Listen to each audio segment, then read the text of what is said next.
Okay, before we start the Substance Painter part of this tutorial, I just wanted to show 3 different texture sets for the stool we've modeled. This is the same FBX model that we've exported, and these are 3 different texture sets that I created in Substance Painter.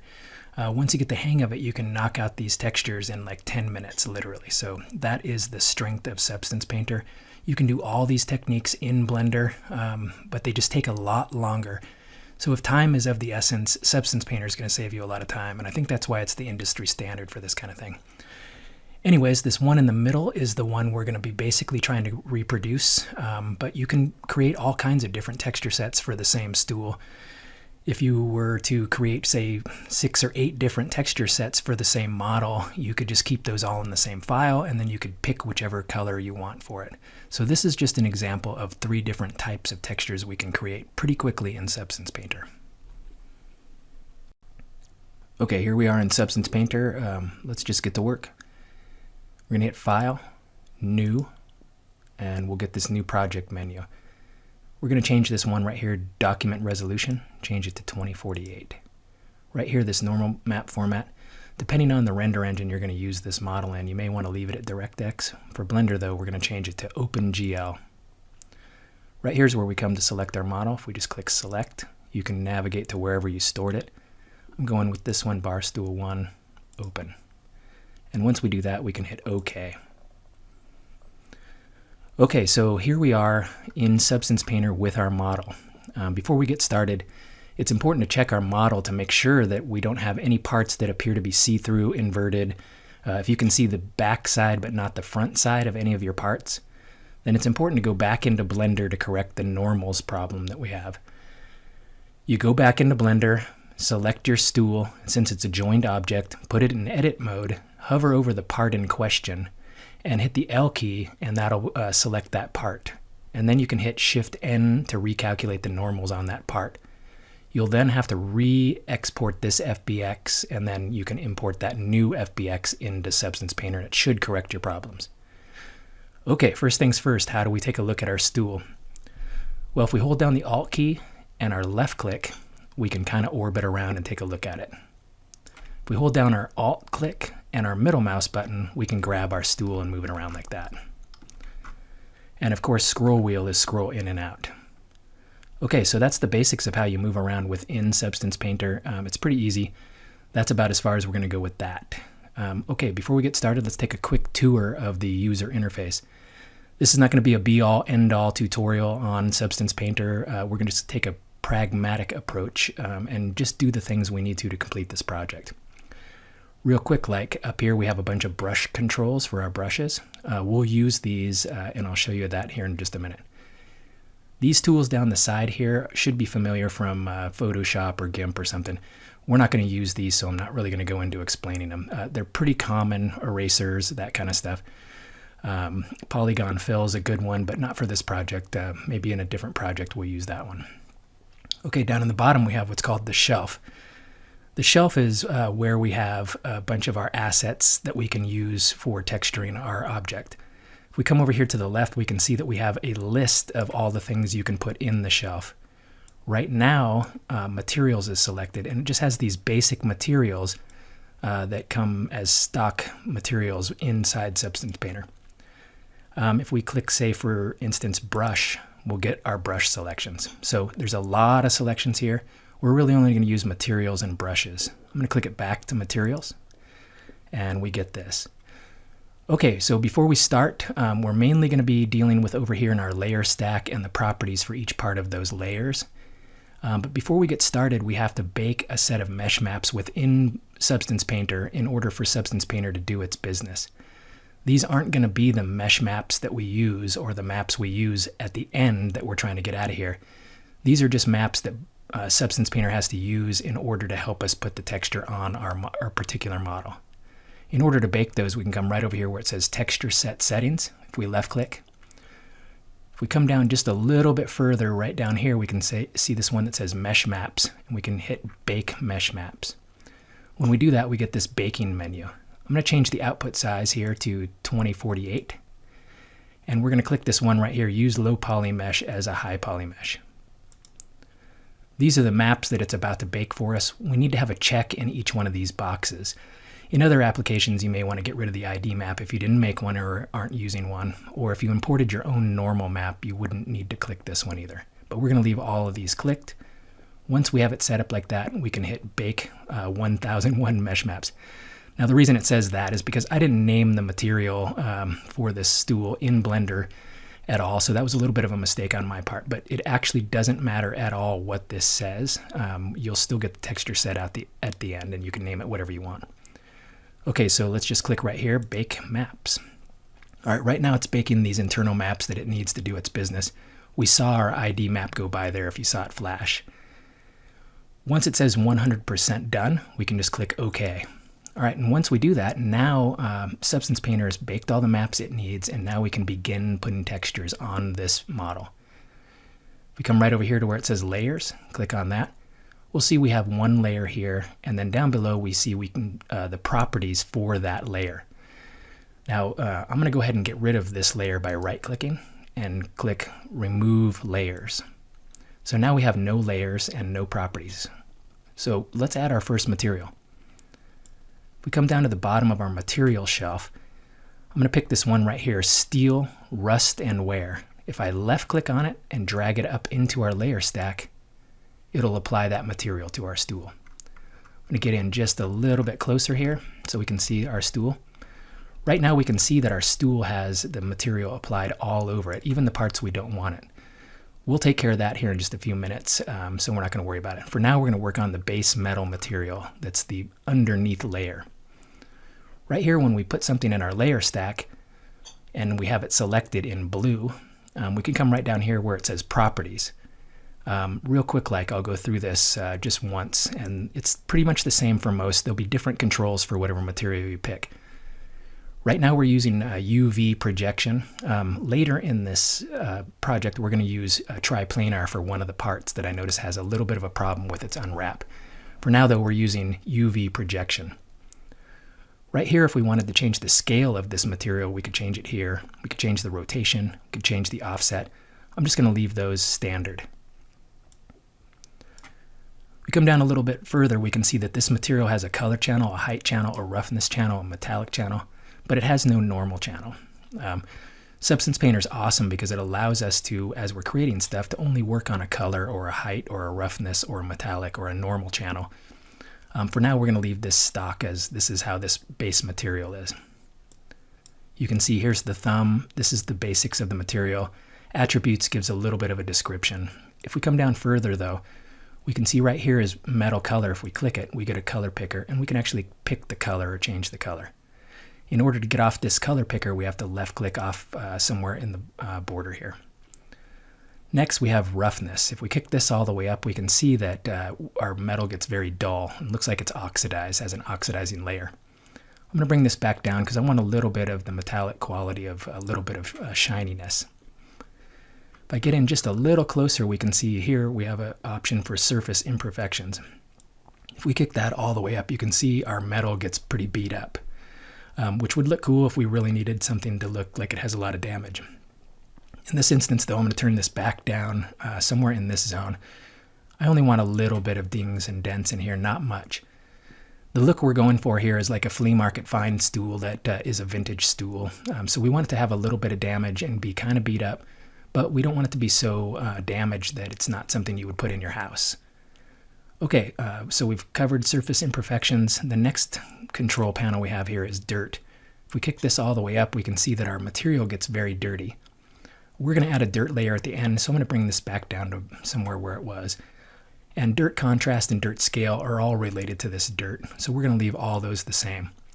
The last one is rust intensity. If I kick up the rust intensity, you can see now we have a stool that looks like you dragged it up from the bottom of the ocean from the Titanic or something, which could be a cool texture set. And in the intro to this, I told you how it's a good idea to practice and then make 5 or 6 or 8 texture sets for this stool that you can use for various applications.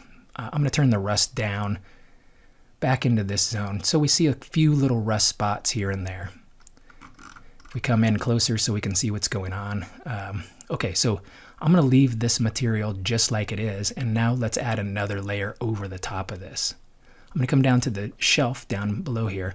We're going to grab the same exact material. I'm going to left click, drag it on top of this other material, and we'll know we can drop it when we get this white line there. Now we have almost the same material here. The only thing we're going to change about it is, first we're going to change its color. We're going to make the color a brighter silvery color. Remember, you have to click off the side here to get rid of the color picker. And then I'm going to come down and kick up some rust intensity just a little bit, just so we get a few more rust spots on this layer. Okie dokie. Now the next thing we want to do, the reason we have two of the same materials is, this is going to be the darker layer that has basically the finish that the stool would have had when it was new. And then this layer here is going to represent the color that we want for our edge wear on all the parts to make them look a little older. So in order to do that though, we have to put a mask on this layer. If we make sure it's selected, right click, add white mask. Here we see we have our white mask and nothing's happened. The white mask basically masked everything out, but it doesn't know what to mask out yet. So if we click that mask and make sure it's selected, we can right click. If we come down here to where it says add generator, let's left click that. And we see now this layer is getting more complex than this layer. This layer only had one component. So far on layer 2, we have 3 components. The base color, we've put a mask on it. Now we're putting a generator on it. A generator is basically going to use those maps that we baked at the beginning in order to say where what the mask looks like. So it says generator empty. If we come down to its properties, we can see that we have no generator selected. All we have to do is left click and we'll get an option to pick a generator. We're going to pick this one right here, metal edge wear. And if we click it, we'll instantly see that we get edge wear on our material. Now, for me, this edge wear is looking a little bit too uniform. And I think that has something to do with the way we modeled this. We left this a relatively low poly object and we used a lot of smoothing. So I think Substance Painter has a trouble putting this on there as good as it can be. On higher polygon count models, I've had better luck with it instantly right off the bat. But we can come back in here and edit this by adding a paint layer to our metal edge wear. So if we click it, right click, add a paint layer, we'll see right on top of it we get this paint layer. Now, with that paint layer selected, we have its properties. Right now, if I hover out here, you can see I have a brush that looks like this, the standard brush, and a color black. Now, the way this white mask works is, if I want to get rid of some of the edge wear that's the lighter color, I can paint in black over those areas and it'll bring back the darker, lower color. If we paint in white, it'll actually add to the mask and give us more edge wear and allow us to edit our edge wear. So 2 things we have to do first. One is, we're going to come to the bottom of our properties, and we'll see we have this slider. Right now it's set all the way to black. If we set it all the way to white, now we can paint in more of this lighter layer. This brush looks terrible though, so let's change that. If we come down here to brushes, left click, I'm going to pick this one, Dirt 1. Now you'll see that my paintbrush has this dirt texture for a brush. Now, moving brushes around and operating our brush, we can come up here to the top and change our size, our flow, and our stroke opacity. Another way to do it though is to hold down the control key. If we hold down the control key and our left click, hold our left click down, if we move our mouse forwards and backwards, we'll rotate our brush. If we hold down the control key, hold down left click, and move our mouse left and right, we'll see that we change the flow of our brush. We want it to be basically all the way up so it's as dense as it can be. Okay, and then finally, if we hold down control and the scroll wheel, we can change the size of our brush. I'm going to get in a little bit closer and let's start editing this. Now I'm going to do this really quickly. You should probably take some more time than I'm going to. This is just going to try to save us time in this tutorial. I'm going to hold control, scroll wheel, make my brush a lot smaller. And now with the white color selected, I can come in here in some of these edges and start painting in more of this other color. Now what I want to do is try to break up these real hard edges that we have. And we're basically only going along on the sharp edges of our object. And you can see we can kind of edit it out. And as you recall, if we hold down the Alt key and left click, we can just kind of orbit around. And we can just come around real quick and add in a little more edge wear, take out some of this harsh edges. And places like this where there's a seam, we can come in and kind of paint that seam out just a little bit. There's a little bit of seam down here too. I'm going to paint that out just a little bit. Okay, and then we can just keep on going. Anywhere we have like a harsh edge, we can come in and paint that out a little bit.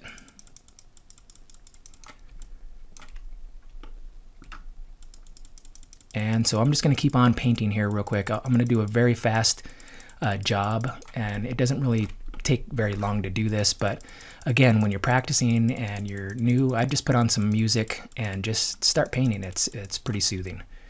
Okay, so a little bit more harsh line here. Let's get rid of that just to make sure. And then I'm going to go along this edge just a little bit here to add a little more edge wear in. Any place you see you think you have a seam, go ahead and cover that seam up. And we're just going to go along the edges a little bit more and just paint along these edges. And you can see that it's basically taking out a bunch of the darker material and replacing it with this lighter material that we put on top. Okay, just a little bit more and then I'll move on. Okay, cool, that looks pretty good. Another place that I saw that there was a problem is up here on the actual stool itself. If we look at it, I'm going to rotate it around. Right here is clearly a seam. So if we paint this out just a little bit on the edges, and maybe just kind of copy it a little bit, we'll get a little bit of that edge to disappear. We'll come back and put in a little bit more of the dark color when we do that part. Okay, so that looks pretty good. Let's change to bringing back some of this lower, darker layer. And the only way we do that is all we have to do is just change this to black. Okay, now when we come up here, let's bring this in a little closer. Now I can paint back in some of that darker color down the middle. And as you can see, we're basically making that seam disappear. This seam on the stool doesn't really matter right now because that's going to be a different material. Okay, another thing that I wanted to do is paint in on some of these handles. Let's paint some of this dark material on the handles, leaving the tips shiny so it looks like somebody used them a lot, and so there's a lot of wear on just the tips, but we'll bring back some of the finish underneath. And it's just a matter of learning how to navigate around in here. It's a little different than some of the software I use, so it takes a little bit of getting used to just moving around. And sorry if I'm irritating you with my mouse. I don't have my tablet set up exactly right to use the controls within Substance Painter, so I am just going to keep using my mouse. Okay, cool. I've got some material back on that darker color on these handles. We've left the tips shiny. The last thing I'm going to do before we move on is, to me, when we use the edge wear, the legs got too shiny. So I'm going to hit Control, scroll wheel, make my brush a lot bigger. And then I'm just going to come back in here and paint some of this metal, this lower metal material, the darker material, all over here. We'll leave it kind of worn through. And so we're going for a finish that looks like maybe one time it had bluing or some kind of metal finish that is still there kind of, but is also kind of worn out. So let's just go over it. I'm going to leave it a little worn up at the top, and I'm going to leave it kind of worn down at the base by the feet. And I'm just going to go real quick here. You can take your time with this is what I would suggest you do, and while you're getting used to Substance Painter, and try to do the best job you can. I'm going to just speed through this because, again, I don't want to waste our time. And so we'll just do this for just a little bit longer, and then we'll move on to the next step. So just turn your stool around and get this darker material to pop back up on a lot of it. And now, as you can see, we're starting to get a worn out metal look all over our stool. Okay, that's about as far as I'm going to go with that. And so let's add our next material. Okay, so the next material we're going to add on is the wood seat. So all we do is we come down to our shelf, we're going to click on Materials, and we're going to go all the way to the bottom. And I'm going to select this wood walnut. If I left click and drag, bring it all the way to the top. Once I see the white line, I can drop it and it'll be on top. Let's move this down so we can see what's going on. Okay, so there's the top of the stool. We can see that it's applied the material all over the stool, and it's because of our unwrap, it's putting it all different directions.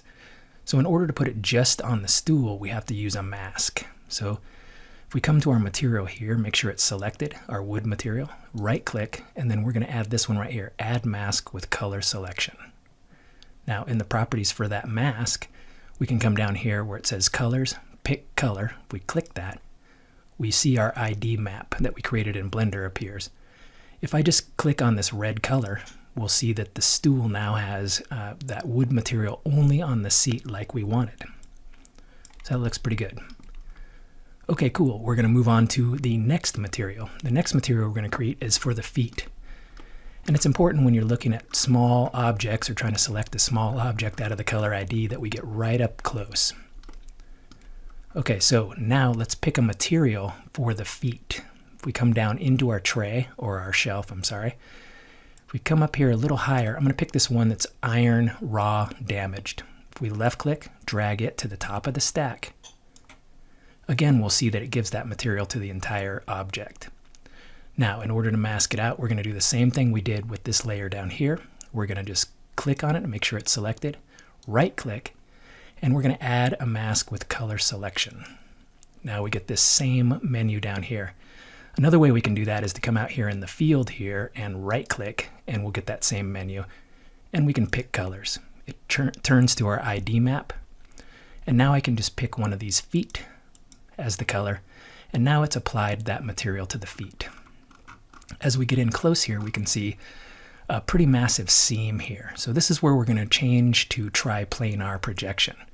In order to do that, though, we have to come to its actual material, click on it, and then we can come down to its properties. And we'll have to raise this up probably. We're looking right here where it says projection UV projection. We're going to click it and change it to triplanar projection. Now watch what happens as I click it. You can see that seam will completely disappear. As I scroll out, we can see that our chair has all the materials before. It has this strange box. Excuse me. And the box basically in triplanar projection, it's going to ignore our actual UV a little bit, and it's going to project the texture or this material from multiple directions. And that's a good trick to know. If you get some big massive seams that are hard to hide with paint, you can use triplanar projection on just that part. Okay, so we've applied a material onto those feet, and we've used triplanar to get rid of those seams. I'm going to select one of these other materials here, and that'll make that triplanar box go away. Okay, so we just need one more layer, and that's a dirt layer. If we come up to the top again, right up here where it says base color, we're going to go to the right, and we're going to pick this one that's add a fill layer. If we click that, it'll put a fill layer down in here somewhere. Now, I don't know why it drops it down here. Sometimes it drops it on the top, sometimes it doesn't. We need it on the top though. So if we left click and drag it up and drop it right here, now we've covered the entire stool with a white material. So we're going to click on that, make sure that material is selected, come down to its properties, and we're going to change the color. So base color, if we click on this, we'll get a color picker. We have hue, saturation, and value. If we move our hue up just slightly into kind of a brownish color, we'll drag our color picker down into a brown, kind of dusty color. And you can pick whatever color you want. I find this works pretty good. All right, I'm going to click off, and now it's also too shiny though. Dust isn't really very shiny, so if we come down a little bit further to the roughness, we can actually kick this roughness up quite a bit. I'm going to kick it up to say 0.7 or so. And we can see that it's quite dull. Now, we want to mask this out again so that we have dirt only in some various areas. And Substance Painter painted all those cool maps for us, or created those maps for us, so that we could mask things out easily using generators. If we click on this layer, right-click, add white mask, we'll see that we get the properties down here. I'm going to click that mask, make sure it's selected, right-click, and this time we're going to add a generator again. So add generator, there it is. And now again it says that generator selected. In its properties, no generator selected. All we have to do is left-click. This time we're going to pick dirt, the dirt generator. As soon as we click it, we see now our stool looks pretty dirty. Now, with that dirt generator selected, we can come down to its properties and we can adjust some things. First thing I'm going to adjust is the dirt level. If we kick it all the way up, we can see we get a massively dirty stool that's just that color we picked. As we bring this down, the generator mask will kick in. I'm going to kick this down quite a bit. We don't want this stool to be too dirty, but we want a little bit of dirt showing. Let me get in just a little bit closer so we can see what's going on right here. If we kick up the dirt contrast all the way up, we can see that it basically gives us this caked on looking, like maybe there was some grease or oil that has a lot of dirt in it. That's too much for me, so I'm going to turn that back down somewhere in the middle. That leaves a little bit of a dirt layer, and I think that looks pretty good. Okay, so before we export this, let's take a look at our model. We can see it from a distance there. We've got wood for our seat. We've got a different material for our feet. And we've created this dirty, kind of worn metallic look for the rest of our stool. Okay, so we're ready to export this model and get on to the last section, which is putting this texture on this stool back in Blender. Before we do that, though, we have to export these textures. The way we do that is we come up here to File, come down to the bottom here, Export Textures. When we click that, we see we get this export document. This top line is where you want to send that to. You're going to need to have created a file. You can just minimize here to create a file on your desktop or whatever if you didn't make one already. So as soon as we click that, then it allows us to go to where we have this set up. And I'm going to pick this one, Stool Toot, and then select that folder. So that's where that's going to go when this is done. The next thing I want to change is our document size. We've been working in 2048 to give our computer a break. Working in 4096 can kind of stress out your graphics card if you have a lower graphics card. So I'm going to click here and change this to 4096 by 4096. Okay, that's all we need to do. Once we hit export, it's going to begin exporting this set. Okay, so these are going to go into the file we set up. That's where we're going to look for those textures. And so in order to complete the next section, we'll need to import our FBX model and this texture set, and that's what the last section will be about. And you can see it's done, and I'm going to hit OK, and I'll see you in the next section.